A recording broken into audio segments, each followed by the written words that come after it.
Hello, everyone. My name is Braden. This is Airless Quill 9, and in today's video, we are going to talk about the Elemental Cataclysm, an entirely new creature to Dungeons and Dragons that is present in the 2024 Monster Manual. And whoa, this is an interesting one. So let's go ahead and get to it. So, this is the Elemental Cataclysm, the end and beginning of ages.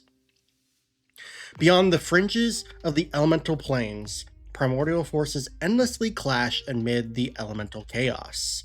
Within the vastness and violence of this realm rage elemental cataclysms, entities spawned from the raw forces of the multiverse and awash in dissonant elemental powers. These beings of primal conflict annihilate nearly all they encounter and seed the ruins left in their wake with the potential for new creations. Elemental cataclysms rarely escape the elemental chaos. When they do, it is typically due to some planar disruption or the summons of nihilistic cultists. When they emerge on material plane worlds, elemental cataclysms create realm-altering trails of destruction, carelessly destroying cities and throwing whole nations into chaos. The rampages aren't random.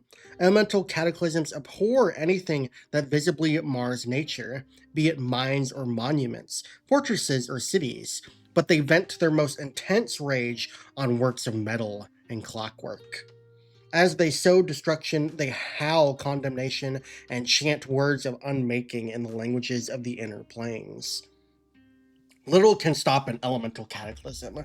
Those that oppose one of these calamities often attempt to reverse the ritual that summoned it, coax it through a planar rift, or conjure another titan in hopes that the two destroy one another.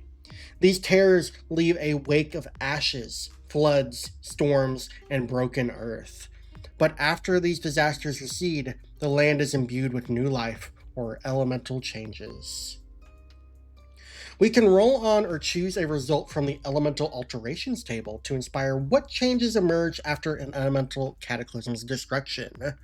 There are 8 options available on this table, and the options available are dramatic increase or decrease in temperature, gigantic coral reef or fungal forest, never-ending storm or whirlpool, passage to the Underdark or portal to an elemental plane, primeval or previously extinct animal population, rapidly growing rainforest, river where previously there was none, or series of dramatic rock formations.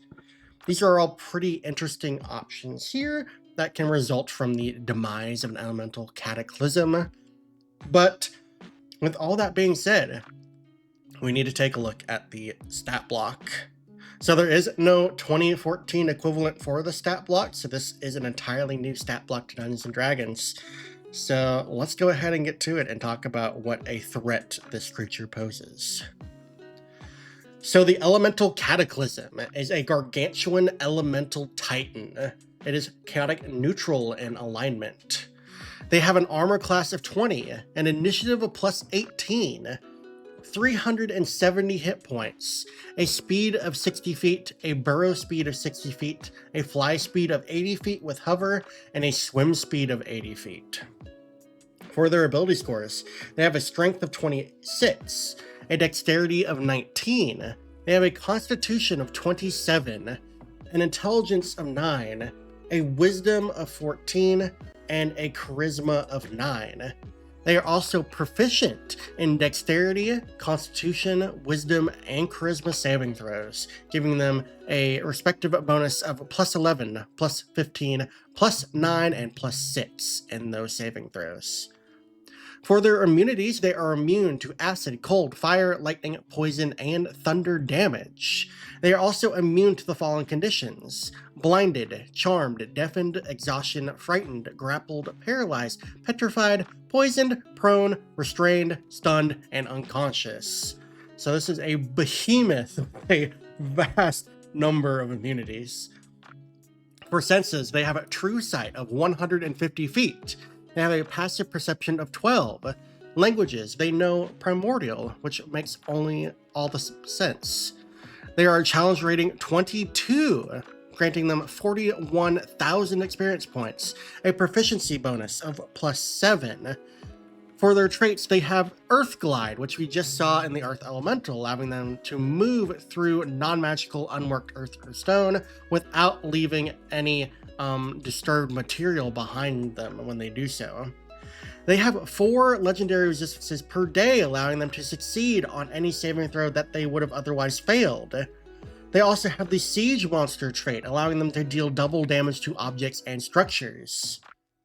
Finally, we get to the action section. The Elemental Cataclysm has a multi-attack, allowing it to make 2 Elemental Burst attacks. Elemental Burst is a melee or ranged attack roll with a +15 to hit, a reach of 30 feet, or a range of 150 feet. On a hit, it deals 5d6 plus 8 damage of a type chosen by the Cataclysm from Acid, Cold, Fire, Lightning, or Thunder. The Elemental also has the Cataclysmic Event action with a recharge of 4 to 6. This allows the Cataclysm to create one of the following effects at random, choosing, rolling a d4 when they do so to determine which of these options happens. The first of these is called Clinging Flames. This is a dexterity saving throw DC 23, affecting each creature in a 60-foot radius sphere centered on a point the Cataclysm can see within 150 feet. On a failure, the target takes 13d6 fire damage. On a success, they take half damage. And on a failure or success, the target starts burning, which at the start of each of their turns, I believe they will then take 1d4 fire damage, which is a pretty interesting hazard. The second option here is called Freezing Waves. This is a strength saving throw, DC 23, each creature in a 90-foot cone. On a failure, it deals 5d8 bludgeoning damage plus 5d8 cold damage, and the target has the prone condition. On a success, they take half damage only, and on a failure or success, the target's speed is reduced to 0 until the end of its next turn. That's also pretty potent. The third option here is called Raging Storm. A storm cloud fills a 60-foot radius sphere centered on a point the Cataclysm can see within 150 feet. The cloud lasts for 1 minute or until the Cataclysm uses Cataclysmic Event again. Creatures entirely in the cloud have the blinded and deafened conditions and can't cast spells with a verbal component. This is a dexterity saving throw, DC 23, affecting each creature that enters the cloud for the first time on a turn, or that starts its turn there. On a failure, they take 48 lightning damage, plus 4d8 thunder damage, and on a success, they take half damage.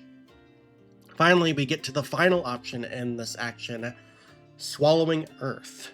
This is a strength saving throw, DC 23, affecting each creature in a 90-foot cube, originating from a point on the ground within 150 feet. On a failure, it deals 4d8 bludgeoning damage plus 4d8 acid damage, and the target has the prone condition and is buried under rubble. A buried target has the restrained condition, has total cover, and is suffocating. As an action, a buried creature or another creature within 5 feet of it can make a DC 18 strength athletics check. On a successful save, the creature is no longer buried. And then, of course, if the creature succeeds on its save, it takes half damage only. Finally, in the action section, we have Control Weather. This allows the Cataclysm to cast the Control Weather spell, requiring no material components and using Constitution as the spell casting ability. And lastly, we are going to get to the legendary actions. They have 3 legendary action uses, which they can immediately use after another creature's turn, and they can expend a use to take one of the following actions below, and they regain all expended uses at the start of each of their turns. The first option here is Eruption, which lets the Cataclysm make 1 elemental burst attack, and the other option here is called Rumbling Movement. This allows the Cataclysm to move up to its speed, fly speed, or swim speed without provoking opportunity attacks. Each creature within 5 feet of the Cataclysm as it moves is targeted once by the following effect. Constitution saving throw, DC 23. On a failure, the target has the prone condition.